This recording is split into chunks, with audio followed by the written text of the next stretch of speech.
Hello, good morning. आप सब कैसे हो? आई होप सब अच्छे होंगे। और सुबह के 10 बज रहे हैं, मैं अपना ब्लॉग स्टार्ट करने जा रही हूँ। आपने मेरी पिछली वीडियोस को बहुत प्यार दिया है। प्लीज़ आप मेरी आने वाली हर वीडियो को इतना ही प्यार दो और मेरे चैनल को सब्सक्राइब और लाइक शेयर ज़रूर करें प्लीज़। आपसे रिक्वेस्ट है, क्योंकि अगर आप मेरे साथ नहीं चलोगे तो मैं कहीं नहीं चल पाऊँगी। मैं आपसे रिक्वेस्ट करती हूँ। और मैं आज अपनी लाइफ, अपनी निजी लाइफ, अपनी पर्सनल लाइफ के बारे में आपको कुछ बताने जा रही हूँ। मेरे फैमिली मेम्बर्स भी देखते हैं, कईयों को अच्छा लगेगा, कईयों को बुरा, लेकिन मैंने सोचा कि आपसे भी शेयर करना बनता है।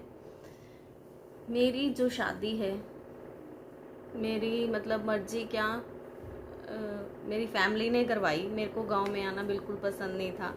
हालांकि तक कि मेरी मम्मी भी बोलती थी भाई इसका गांव में गुजारा नहीं होगा, गांव में शादी नहीं करनी, गांव में शादी नहीं करनी। लेकिन और मेरी मदर भी नहीं चाहती थी मेरी शादी गांव में हो। वो बोलती थी ये गांव में नहीं रह पाएगी, क्योंकि मेरे मायके शहर से बिलोंग करते हैं और गांव में रहना बहुत मुश्किल था उस टाइम। लेकिन वो बोलते हैं ना, संजोग जहाँ होते हैं वहाँ हो ही जाती है।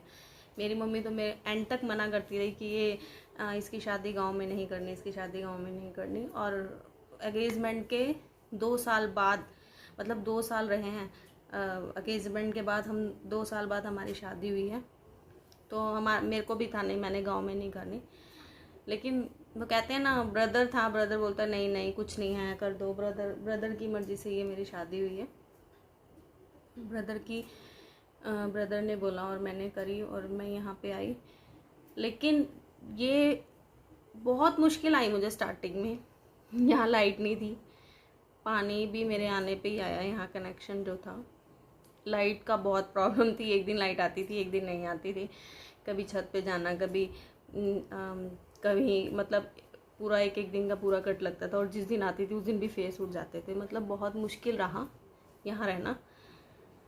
लेकिन अब मैं अपना एक्सपीरियंस ये शेयर कर रही हूँ कि मुझे यही होता था कि मैं रह नहीं पाऊंगी। लेकिन मेरे को आज 20 साल हो गए यहाँ रहते हुए। मैंने इस घर से बाहर मतलब कहीं रही नहीं, कहीं रेंट पे नहीं गई, कहीं यहीं रही हूँ मैं। अब तो खैर इसमें बहुत इम्प्रूव आ गया गाँव में, और मैंने यहाँ रह के बहुत कुछ सीखा है। हर ख्वाहिश मेरी पूरी भी हुई है, इन्होंने पूरी भी करी है। मेरे जो इन लॉज हैं बहुत अच्छे हैं और मेरी सासू माँ भी बहुत अच्छी है। आने वाली वीडियोस में मैं उनको लेके आऊँगी। और मैं आपको एक बात सच बताऊँ, जब मेरे को ये देखने आए थे तो मैंने अपने हस्बैंड को तो देखा था, लेकिन मैं अपनी सास को देख के यहाँ पे मैंने शादी के लिए हाँ भरी थी। मेरी सासू माँ भी बहुत सुंदर थी। एक्चुअली उन्होंने ना बन कटिंग करवाई हुई थी, उनके सिर का ऑपरेशन हुआ था। तो मुझे लगा जी ये जो इन्होंने करवाई हुई है, मेरी तो बॉय कटिंग ही करवा देंगी। भाई गांव में रह के मुझे इतने एडवांस है जो मेरी सास ने कटिंग करवाई। लेकिन मुझे ये नहीं पता था कि उनके ऑपरेशन की वजह से हुआ है। तो बस यही एक्सपीरियंस शेयर करने जा रही हूँ कि अगर आज मैं गांव में भी हूँ तो बहुत खुश हूँ। और मुझे मेरी फैमिली ने बहुत प्यार दिया, मेरे हस्बैंड ने भी बहुत प्यार दिया, हर ख्वाहिश पूरी करी है और हर चीज़ लेके दी है। और अब तो मेरा गांव के बिना दिल ही नहीं लगता। तो जो कहते हैं ना हमने गांव में नहीं जाना, गांव में नहीं जाना, जो लड़कियां कहती हैं गांव में नहीं जाना, ये सब गलत है। जहाँ जब दिल लग जाता है ना, अब हमारा शहर जाने का दिल नहीं करता। ऐसा नहीं है कि हम सोचते नहीं हैं बच्चों की। पहले कई लोग कहते हैं गांव में रह के बच्चे पढ़ नहीं पाते, लेकिन इसी गांव के बच्चे पढ़ के बहुत आगे तक पहुंचे हुए हैं। और अब तो हर चीज़ की फैसिलिटी भी हो गई है, बस स्कूलों के लिए बसेस भी लग गई हैं। तो मेरा कहना यही है कि अगर एक बार बंदा बना लेना दिल को, तो अच्छा लगता है। इस घर में भी रहना बहुत अच्छा लगता है। अब तो बल्कि मायके जाना बड़ा होता है, भाई हाय जाना पड़ेगा, मतलब मायके क्या कहीं भी जाना पड़ेगा ये होता है। मेरे को नींद नहीं आ रही, बस ये होता है फटाफट घर चलो, फटाफट घर चलो। तो मेरा एक्सपीरियंस ये रहा है कि मैंने गांव में रह के भी बहुत कुछ सीखा है और अपनी लाइफ में खुश रही हूँ। अगर मैं ये एडजस्टमेंट नहीं कर पाती तो आज मेरा क्या पता घर बर्बाद हुआ होता। कुछ ना कुछ ज़रूर हुआ होता है। आए हैं मेरी लाइफ में बहुत उतार चढ़ाव आए हैं, बहुत कुछ हुआ है।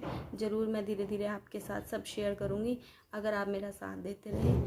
तो अगर आपको मेरी वीडियो अच्छी लगी है तो प्लीज़ सब्सक्राइब शेयर,